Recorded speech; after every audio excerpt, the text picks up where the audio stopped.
आज हमारा lecture number 6 stats का 26 जून 2020 बुक का पेज नंबर 9 पर लास्ट टॉपिक हमने किए थे अलजेब्रा सेट्स के रूल्स किए थे, जिसमें identity law, element law, associative law, commutative law, distributive law, complement laws और डिमॉर्गन्स लॉ किया। आज हम जो रूल करने जा रहे हैं इसको कहते हैं मल्टीप्लिकेशन ऑफ प्रिंसिपल्स, यानी मल्टीप्लिकेशंस के हमारे पास जो लॉज होंगे उनकी हम बात करेंगे, उनके असूलों की बात करेंगे। मल्टीप्लिकेशन प्रिंसिपल्स का मतलब ये है by book definition the multiplication principle states that if an operation can be performed in n ways, कि अगर मल्टीप्लिकेशन लॉ में वो कहता है कि हम कोई भी काम करते हैं n टाइम्स, n जो रिप्रेजेंट करता है वो टाइम को भी रिप्रेजेंट करता है और वो नंबर को भी रिप्रेजेंट करता है, कि कोई भी काम हम कितनी देर कर रहे हैं तो ये कहलाएगा n टाइम्स। कहता है after they perform the last a second operation can be performed n2 and the second performance to be 1 to be ways to be third operation and up to so on n into n ways। कहता है कि पहले अगर हमने कोई काम किया और वो गिना जा सकता है तो उसे कहेंगे n1। दूसरा एस्पेक्ट में हम दूसरा काम कर रहे हैं तो वो क्या होगा n2, इसी तरीके से n3 और ये up to so on कब तक जाएगा जितने number of terms of values हमारे पास मौजूद होंगे। जैसे कि मैं ऐसे कहूं कि आप वाकई एक जगह पे, फिर आप चले गए 2 सिटीज में, फिर आपने ट्रैवल किया, फिर आपने मजीद 3 सिटीज में ट्रैवल किया, तो अगर 3 ऑब्जेक्ट ऑफ नंबर्स हैं तो हमारे पास जो टोटल मल्टीप्लिकेशन प्रिंसिपल लॉ कहलाएगा वो हमारे पास यानी 6 आइटम, जो 6 वेज या 6 लोकेशन जो हम बात कर रहे थे वो आ जाएंगे। यही इसका फॉर्मूला है n into 1 and 1 into n2 into n3 multiply into up to so on n into n की वैल्यूज। एक नीचे एग्जांपल ही उसने इसी टॉपिक में दी है पेज नंबर 9 मल्टीप्लिकेशन प्रिंसिपल में। कहता है कि एक डिपार्टमेंटल स्टोर है, 5 इंटरेसेस हैं और 6 उसके एग्जिस्ट हैं।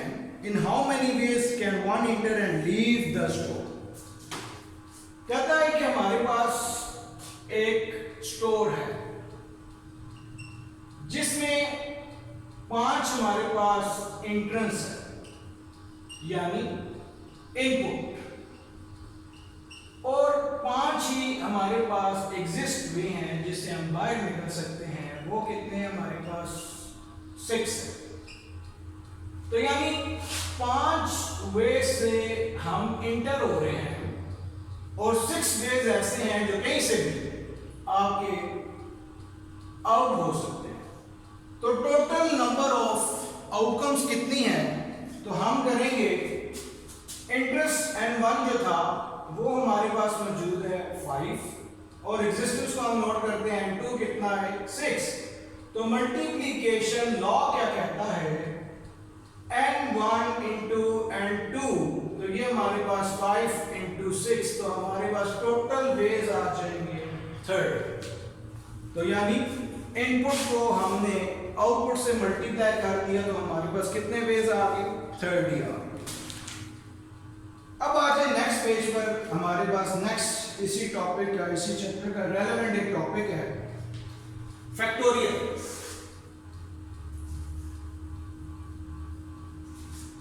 इसको हम कहते हैं फैक्टोरियल साइन।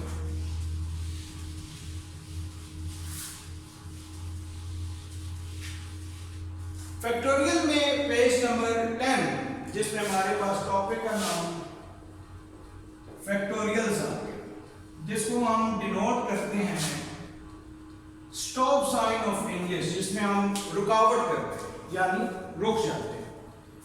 इसमें कहता है कि if n is a positive whole number, अगर कोई भी होल नंबर हो, होल नंबर्स कोई भी हो सकते हैं 0 से लेके up to 100, The product of n into n minus 1, n minus 2 up to so on 3 to 1. The total factorial n is denoted by the symbol n factorial. यानी जिस भी नंबर का आपने फैक्टोरियल लगाना है तो उसके साथ हम क्या लगाएंगे n का फैक्टोरियल. इसका फॉर्मूला होगा n माइनस 1. सबसे पहले जो हमारे पास वैल्यू आ जाएगी वो आएगी n की, क्योंकि n को हम क्या करेंगे यहाँ पे ब्रेक करेंगे. n minus 1, n minus 2 up to so on, ऐसे ही लास्ट में वैल्यूज होगी 3 into 2 into 1.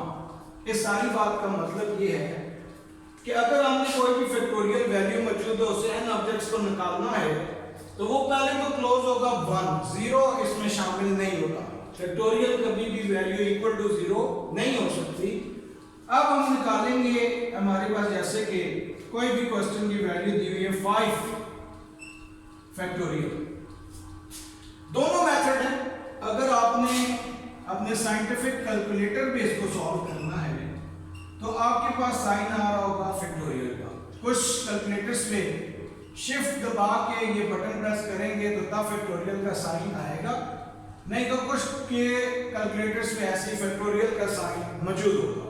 अब हमने निकालना है 5 फैक्टोरियल, तो इसका फॉर्मूला होगा, यानी एक पावर इसकी कम हो रही है तो हम लिखेंगे 5 into 4 into 3 into 2 into 1. अब मल्टीप्लिकेशन कर ले 5 into 20, 20 into 3 60, 60 into 2 120, तो हमारे पास कितना आ गया 120. इसी तरीके से आप 5 फैक्टोरियल ओपन करेंगे तो वो भी हमारे पास कितना आ जाएगा 120. 5 into 4 20, 20 into 3 60, 60 को 2 से करेंगे 120 और 121 के साथ कितना आ जाएगा हमारे पास 120. इसी तरीके से हमारे पास मजीद और भी एक्सरसाइज के नीचे वैल्यूज दी हुई हैं जो कि आप लोगों ने सॉल्व करनी है. 1 फैक्टोरियल दिया हुआ है, 1 फैक्टोरियल ओपन करेंगे तो 1 into 1 हो जाएगा, आंसर भी 1 ही आ जाएगा. 2 factorial 2 into 1, 3 factorial 3 into 2 into 1, और साथ में 4 फैक्टोरियल तो 4 into 3 into 2 into 1, और 10 का फैक्टोरियल 10 into 9 into 7 into 6 5 4 3 2 1 को मल्टीप्लाई कर देंगे तो ये हमारे पास फैक्टोरियल आ जाएगा. इसके बाद हम आगे चलते हैं. हमारा नेक्स्ट जो हमारा टॉपिक है इसको कहते हैं परमुटेशन. इसको कहते हैं परमुटेशन. परमुटेशन जो वर्ड है, अब इसकी हम कैलकुलेशन को भी देखते हैं और इसका काम हमारे पास स्टैट्स में क्या है. परमुटेशन कहता है a permutation of a number of objects in an arrangement. जब भी कोई भी चीज किसी अरेंजमेंट में दी हुई है ऑब्जेक्ट्स की और उसका एक ही कोई डिफाइंड ऑर्डर भी दिया हुआ, यानी ऑर्डर गिवन होगा, the number of permutation of set of n things taken r to the time represent npr. यानी परमुटेशन में ये है और इसकी निशानी और पहचान ये है कि n ऑब्जेक्ट्स हमारे पास दिए हुए हैं और कितने वेज से हम उसको कैलकुलेट कर सकते हैं, जिसमें वेज हो गया, उसके ग्रुप्स हो गए, उसकी अरेंजमेंट हो गई. अगर तो ये सब पहले से गिवन है यानी सेट वैल्यूज गिवन है तो तब हम जो फॉर्मूला लगाएंगे वो कहेंगे परमुटेशन. यानी n ऑब्जेक्ट के इतने रास्ते, n ऑब्जेक्ट का इतना ग्रुप, n ऑब्जेक्ट इतने अरेंजमेंट ऑफ वैल्यूज में मौजूद है तो उसकी सेट वैल्यू गिवन है तो हम क्या लगाएंगे परमुटेशन, जिसमें परमुटेशन का फॉर्मूला होगा npr.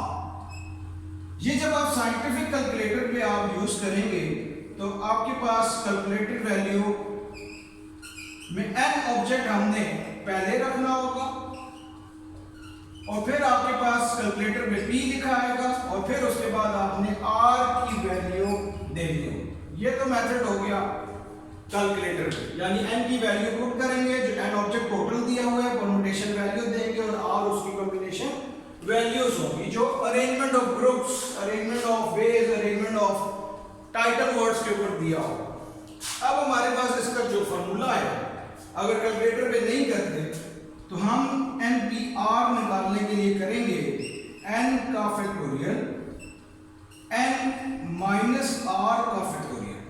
n का फैक्टोरियल n माइनस r का फैक्टोरियल, जिसकी ओपनिंग वैल्यूज को अगर हम लिखें तो n into n minus 1, n minus 2, n minus 3 और अप टू सो ऑन ये वैल्यूज हमारे पास जाएंगी n minus r plus 1, n minus r plus 1।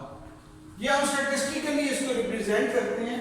हमारा इससे भी फॉर्मूले से इतना काम नहीं है, लेकिन मेन फॉर्मूला यही है जिसमें कैलकुलेटेड वैल्यूज एंड फैक्टोरियल जो अभी हमने फैक्टोरियल किया उसी के थ्रू इसको सॉल्व करना है।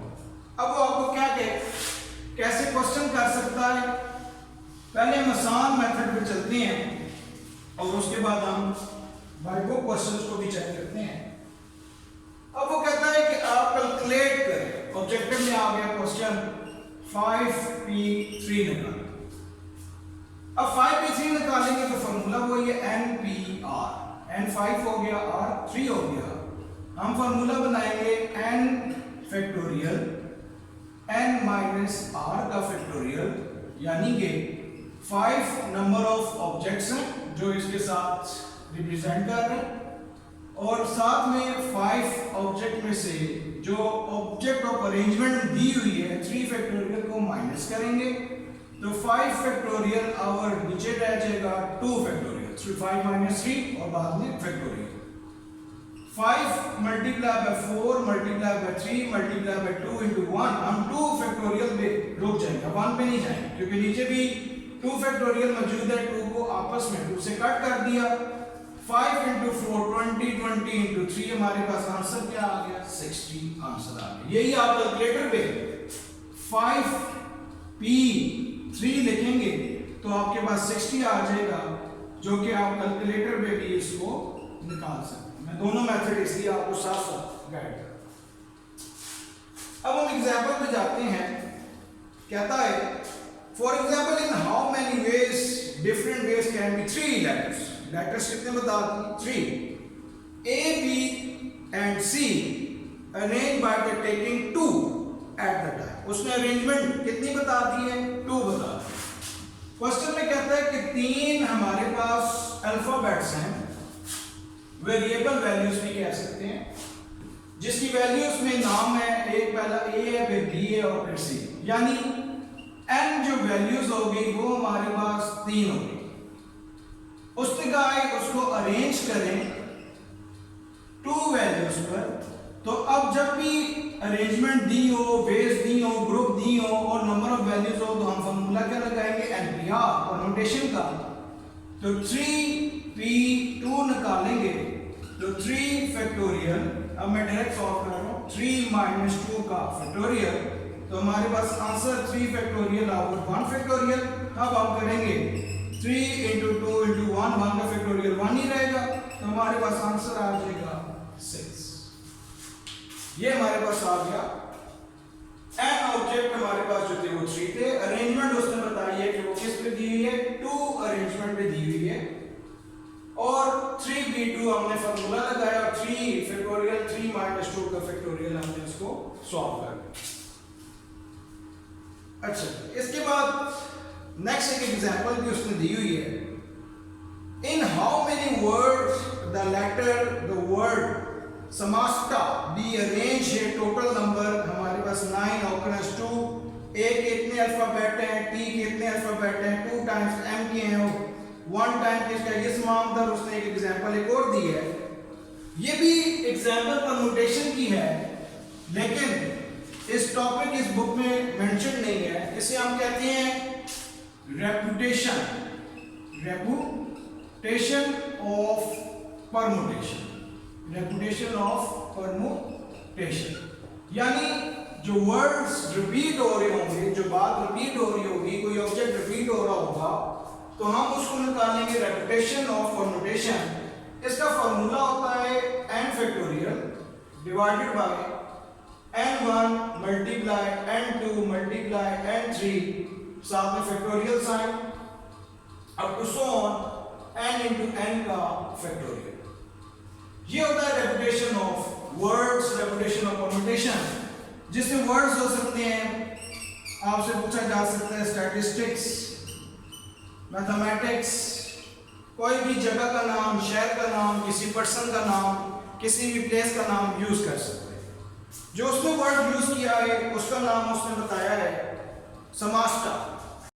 परमुटेशन जी वर्ड आ गया हमारे पास, रेपुटेशन ऑफ परमुटेशन, जिसमें वो वर्ड कह रहा था समास्टा। समास्टा की स्पेलिंग उसने लिखी है SAMA, उसके बाद SATT। वर्ड कोई भी दे सकते हैं, हम जस्ट एक बुक की एग्जांपल को फॉलो कर रहे हैं। नंबर ऑफ एन्स सबसे पहले निकालना है, क्योंकि फॉर्मूला था n फैक्टोरियल, n1 का फैक्टोरियल, n2 का factorial up to so on n into n का फैक्टोरियल। तो हमारे पास जो नंबर ऑफ n है वो कितना आ गया हमारे पास, 1 2 3 4 5 6 7 8 9, 9 फैक्टोरियल हमारे पास टोटल n आ गया। अब हम वर्ड्स की रेपिटेशन को परमुटेशन वैल्यूज में कंबाइन करेंगे, तो हम लिखेंगे s, क्योंकि सबसे पहले वर्ड क्या आ रहा है s का, s नंबर ऑफ टाइम्स कितनी दफा आ रहा है, 2 दफा, तो हम इधर लिख देंगे 2 फैक्टोरियल। उसके बाद a आ रहा है, तो a हमारे पास कितनी दफा आ रहा है, 1 2 3 4, हम इधर लिख देंगे 4 फैक्टोरियल। m कितनी दफा आ रहा है, तो m का लिखेंगे 1 फैक्टोरियल। उसके बाद जो रिपीट हो चुके हैं उनको दोबारा नहीं लिखना। अब आखिर में क्या रह गया, t, तो t कितनी दफा आ गया, 2 फैक्टोरियल। जितने नंबर ऑफ n's हैं और इन वैल्यूज को ऐड करेंगे तो वो भी 9 होने चाहिए। 2 + 2 4 + 4 8 + 1 9, तो हमारे पास n कितना आ गया, 9 फैक्टोरियल। ये चेक भी मौजूद है। अब हम लिखते हैं ऑब्जेक्ट 1 की वैल्यू n1, जिसको हमने नाम दिया, ये n1, ये n2, ये n3 और ये n4। सबसे पहले हम लिखेंगे 2 फैक्टोरियल, प्रोडक्ट का साइन, 4 फैक्टोरियल, फिर प्रोडक्ट का साइन, 1 फैक्टोरियल, फिर प्रोडक्ट का साइन और लास्ट में 2 फैक्टोरियल। अब इसको ओपन इस तरीके से करेंगे, सबसे पहले हम 9 को ओपन करेंगे। 9 सबसे बड़ी वैल्यू 4 है, तो 9 8 7 6 5 इंटू 4 फैक्टोरियल पे हम रुक जाएंगे। नीचे रह गया 2 फैक्टोरियल, 2 इंटू 1, 4 फैक्टोरियल आपस में कट गया, 1 इंटू 1 और 2 इंटू 1। तो हमने अपर वैल्यूज को 9 इंटू 8 इंटू 7 इंटू 6 इंटू 5 को मल्टीप्लाई करके नीचे 4 रह गया। अब फैक्टोरियल साइन नहीं आएंगे, वो खत्म हो गया। अब इसको कैलकुलेट करेंगे तो हमारे पास आंसर आ जाएगा। इस सारे को मल्टीप्लाई करने के बाद 4 पे डिवाइड करेंगे तो 3780 वेज, 3780 वेज हमारे पास मेंशन हो जाए। ये हो गया जी रेपिटेशन ऑफ द वर्ड्स या परमुटेशन। अब हमारा इसी चैप्टर का लास्ट टॉपिक है कॉम्बिनेशन। वर्ड से ही पता चल रहा है कि कॉम्बाइन करना, किसी चीज को इकट्ठा करना, इसको हम क्या कहते हैं, कॉम्बिनेशन। कॉम्बिनेशन में अब हम जो यूज करेंगे, कॉम्बिनेशन का topic close. Combination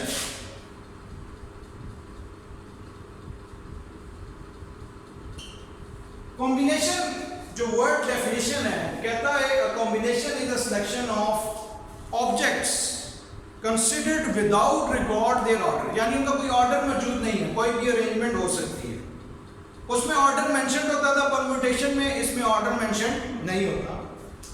combination of set of n things take a place with n is greater than और इक्वल टू r, और हम लिखेंगे NCR यानी n by r भी लिख सकते हैं।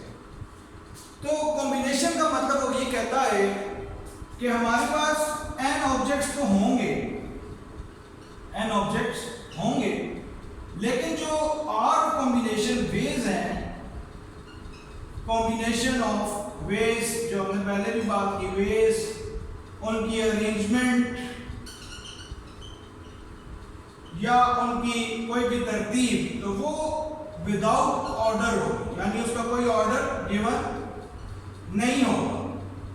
तो जब भी विदाउट ऑर्डर होगा तो हम इसका फॉर्मूला लिखेंगे NCR भी लिख सकते हैं, या हम लिख सकते हैं N और R ब्रैकेट में और अगर इसका हम फॉर्मूला लिखें तो वो हम लिखेंगे n factorial n minus r का फैक्टोरियल और साथ में r का factorial. n factorial n minus r और r का फैक्टोरियल, जिसको हम ओपन करें तो उसने बुक में बताया n into n minus one n minus two up to so one n minus r plus one जो परमुटेशन था, लेकिन r फैक्टोरियल पे हम उसे डिवाइड कर देंगे। अब ये कहता है जी कि हमारे पास अगर कैलकुलेटर पे निकालें तो हमने पहले लिखना है n वैल्यूज, फिर हम c का बटन कैलकुलेटर पे दबाएंगे और r की वैल्यूज को पुट करेंगे, तो ये तो आंसर हमारे पास आ जाएगा कैलकुलेटर पे। अगर कैलकुलेटर मौजूद नहीं होगा तो n factorial n minus r का फैक्टोरियल और r फैक्टोरियल हम इसमें यूज करेंगे।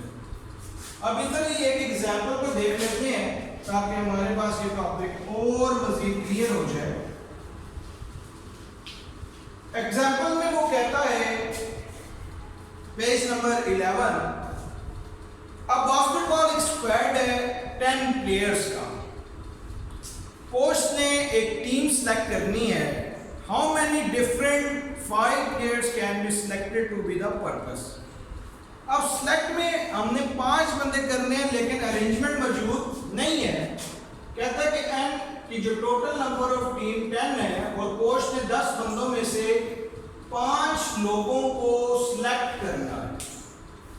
वो सिलेक्शन एज के लिहाज से भी हो सकती है, हाइट के लिहाज से भी हो सकती है, परफॉर्मेंस के लिहाज से भी हो सकती है, नेम्स के लिहाज से भी हो सकती है, लेकिन उन्होंने मेंशन नहीं किया। मेंशन होता ग्रुप का नाम तो हम परम्यूटेशन लगाते। अब विदाउट रिप्लेसमेंट ऑर्डर बता दिया कि कोई भी 5 बंदे, तो अब हम यूज करेंगे कॉम्बिनेशन, इसको करेंगे NCR। NCR n factorial n minus r का फैक्टोरियल साथ में r का factorial. Total number of n हमारे पास कितने थे 10, जो टोटल नंबर ऑफ टीम के मेंबर्स थे, जितने अरेंज किए उनको हमने माइनस कर दिया और 5 हमारे पास रिमेनिंग है। अब हम करेंगे क्या, 10 इंटू 9 इंटू 8 7 6 इंटू 5 पर हम रुक जाएंगे। इसको माइनस करेंगे, यहाँ पे भी 5 फैक्टोरियल रहेगा, इधर भी 5 फैक्टोरियल रहेगा। एक फैक्टोरियल को 5 फैक्टोरियल से हमने काट दिया। अब हम बाकी जो वैल्यूज हैं इसको करेंगे 10 से लेके 6 तक की वैल्यूज को हम कैलकुलेट करेंगे और नीचे वाली फैक्टोरियल की वैल्यू को ओपन करेंगे 5 इंटू 4 इंटू 3 इंटू 2 इंटू 1। तो इनकी वैल्यूज को मल्टीप्लाई करके, इसकी वैल्यूज को मल्टीप्लाई करके हम डिवाइड करेंगे, तो हमारे पास जो नंबर ऑफ वेव्स की प्रोसीजर जो बन सकता है वो कितना हो जाएगा 252। यही हमारे पास आज इस चैप्टर का टॉपिक वाइज लास्ट क्वेश्चन था, जिसमें हमने बात की परमुटेशन की, हमने फैक्टोरियल की बात की, रेपुटेशन ऑफ परमुटेशन की बात की और लास्ट में हमने बात की कॉम्बिनेशन की MCR। तो एक दफा फिर से कि जो परमुटेशन है उसमें ऑब्जेक्ट्स वही होंगे जितने ऑब्जेक्ट्स कॉम्बिनेशन में होंगे या रेपुटेशन और परमुटेशन में होंगे, लेकिन ऑब्जेक्ट ऑफ R अगर अरेंज है तो हम परमुटेशन लगाएंगे, अगर वो अरेंज या किसी ऑर्डर में नहीं है तो हम क्या लगाएंगे, कॉम्बिनेशन। तो NPR और NCR का बस इतना छोटा सा ये डिफरेंस है, जिसमें आपने पेज नंबर 9 से लेकर 10 और 11 को एज इट इज प्रैक्टिस करेंगे। अगले लेक्चर में हम अपना तमाम तर कोर्स जो हमने पढ़ा है उसी की तमाम एक्सरसाइजें हम सॉल्व करेंगे और वही एक्सरसाइजें आपने हमें फॉरवर्ड भी करनी है ताकि हम चेक करेंगे आपने कितना काम और प्रोसेस को चेक कर। इसी टॉपिक से रेलेवेंट कोई भी क्यूरी, कोई भी इंस्ट्रक्शन, कोई भी आपके पास क्यूरी हो तो नीचे कमेंट्स में हमारे पास मेंशन करें ताकि उसका फीडबैक आपको मैसेज हो। Thank you so much.